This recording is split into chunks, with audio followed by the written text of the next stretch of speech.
When Apple unveiled its Vision Pro mixed reality headset on June 6, the world was divided. Is this the future of computing or one of Apple's biggest flops? Opinions still vary widely, with some convinced Vision Pro is doomed to fail, although the few who have been allowed to test it are mostly impressed. There are several things that this headset does that no other headset does. The eye tracking, the hand tracking, that's super good. But there was one thing everyone agreed on. The price of $3,500 is crazy. Starts at $34.99. Was that pricey? Yeah, that's very expensive. Could it be that Apple has shot themselves in the foot with this insane price, which is equivalent to about 3 new iPhones, and will fail because of it? Or is the price even too low? Let's find out. Hi, my name is Felix and I explore the psychology of innovation. Apple Vision Pro is a new revolutionary device from Apple that, like the iPhone, will change the way we work with computers and use the internet. Apple has taken its good time, but it's entering now a relatively new and unproven market. But Apple has always followed Alan Kay's philosophy. The best way to predict the future is to invent it. So Apple has also developed something bigger than a new product category, such as the Apple Watch, which brought Apple a new revenue stream, but didn't change its core business. This time, they're pursuing a long-term plan that will be nothing less than the future of the company. Therefore, the price, though surprisingly high, is just right in my opinion. Here are 5 reasons why this is the right price for Apple's new spatial computing device, or why it may be even too low. Point number 1. The anchoring effect. Anchoring is a powerful form of influence. I want to give you one example. What do you think? Was Mahatma Gandhi older than 114 years when he died? Now you're probably thinking that 114 years is a little high, and you are saying to yourself, that can't be, right? But if I ask you, how old do you think Gandhi was when he died? You will probably say a higher number than if I had asked you before whether Gandhi was older or younger than 36 years when he died. Because the first number, in this case 114, acts as an anchor. The result of Apple's price announcement is immediate. Meta's Quest 3 will start with a release price of $500, and we now automatically think this is cheap. And if Apple launches a non-Pro version for, let's say, $1,700 in the future, it would already be perceived as very affordable. Although $1,700 is actually more expensive than the most expensive iPhone on the market. This is precisely where the power of anchoring lies. But why did they choose such a high price, higher than any iPhone or iPad on the market? Aren't they setting themselves up for failure, since many people will simply not be able to afford this device? Point number 2. It's a computer. When Apple entered the smartphone market in 2007, the anchor price for cell phones was under $500, and the iPhone was already at the high end of the spectrum at $600. After inflation, that price is equivalent to about $860 today. For comparison, the new iPhone 14 cost $800 to $900 in the US. I know in Europe iPhones are about 30% more expensive, but in the US Apple has actually never raised prices beyond inflation for their flagship model. Apple has therefore named its mixed reality headset a spatial computer. For comparison, in 1984 the first Macintosh cost $2,500 at the time. Today, after inflation, that would be over $7,000. And even though Apple didn't have the power and distribution network that they have today, they sold hundreds of thousands of those computers. Therefore, one could argue that Apple chose a price that is actually too low. Point number 3. Price skimming. In marketing, price skimming is the name for the strategy when you start with a high price in a new market and lower the price over time. For example, the MacBook Air was launched with a hefty starting price of $1,800. But over time the price dropped and is now available for $1,000 when you buy the cheapest model. Price skimming, or skim pricing as it's sometimes called, is worthwhile in the case of innovations.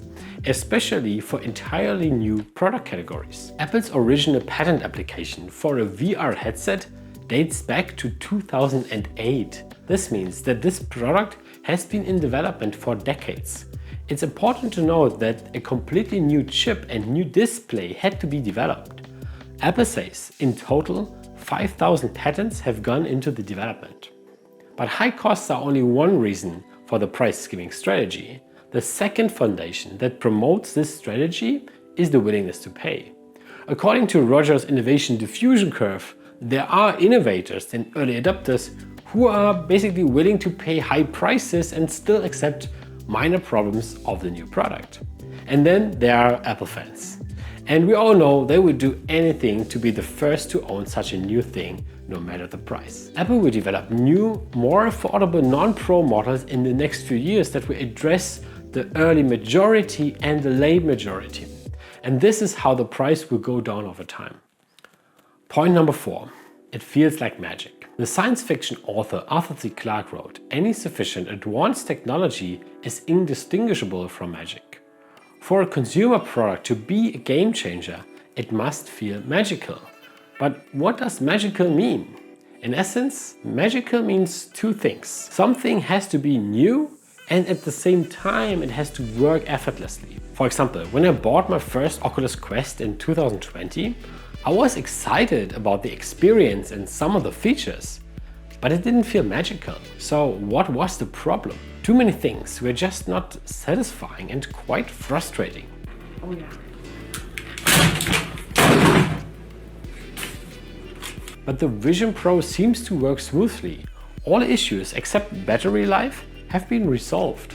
However, no reviewer has been able to test the device for more than 30 minutes.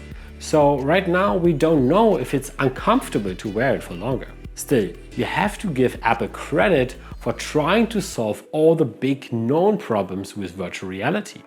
They've solved being separated from the others by allowing you to control the immersion at all times, while also allowing other people to see the eyes of the person wearing the device. This is a big and powerful idea that most certainly will make a huge difference. Likewise, they have solved the weak resolution that leads to not being motivated to read something for a long time or watch movies. By perfecting eye tracking and using high resolution displays with over 4K resolution per eye. Furthermore, they have reduced the weight by using a tethered battery. And they have taken eye and gesture control to a new level. And whenever a new user interface worked, it sparked revolutions in the tech world. Graphical user interfaces have led to the explosion of PC adoption, and multi-touch has sparked the breakthrough in smartphone adoption. All these innovations make it easy and intuitive to use. So when you use the Vision Pro for the first time, the feeling of magic is certain. Is the closest thing that I've experienced to like magic. Like I normally don't call tech things sort of magical or surreal like this. And this is the big difference between Apple and Meta. No one was blown away when he or she used the Meta or Oculus Quest for the first time. I made a whole video about Mark Zuckerberg's failing metaverse strategy. You can watch it here. And this brings us to the last point. Point number 5, Apple's unfair advantage. Apple enjoys a unique positioning as a high-end tech brand that they have built over years. It wasn't like that in the 1990s, when Apple was on the verge of bankruptcy. Back then, Apple launched all sorts of things, and their products were rarely revolutionary. But since Steve Jobs' return in the late 90s, Apple has always withstood the pressure from Wall Street and consumers, neither making big discounts nor launching cheap products. Microsoft's HoloLens 2, for example, has the same retail price as Apple's Vision Pro.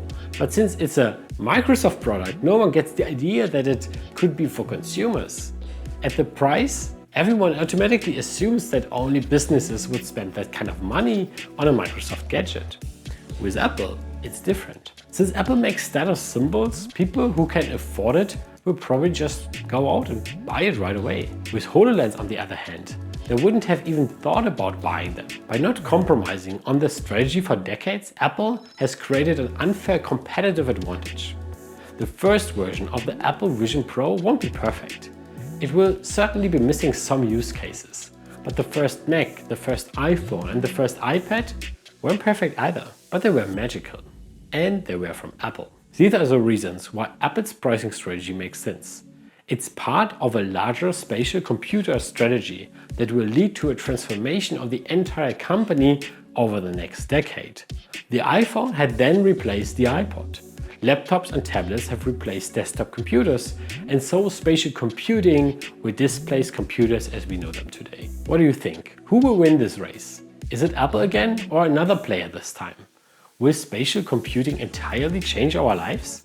Or is Vision Pro just the last of many attempts to popularize virtual and augmented reality and will fail like all its predecessors? I'm curious to hear what you think. If you watched until here, please support this tiny channel with a few clicks on the right buttons. My name is Felix, thanks for watching, and I'll see you soon.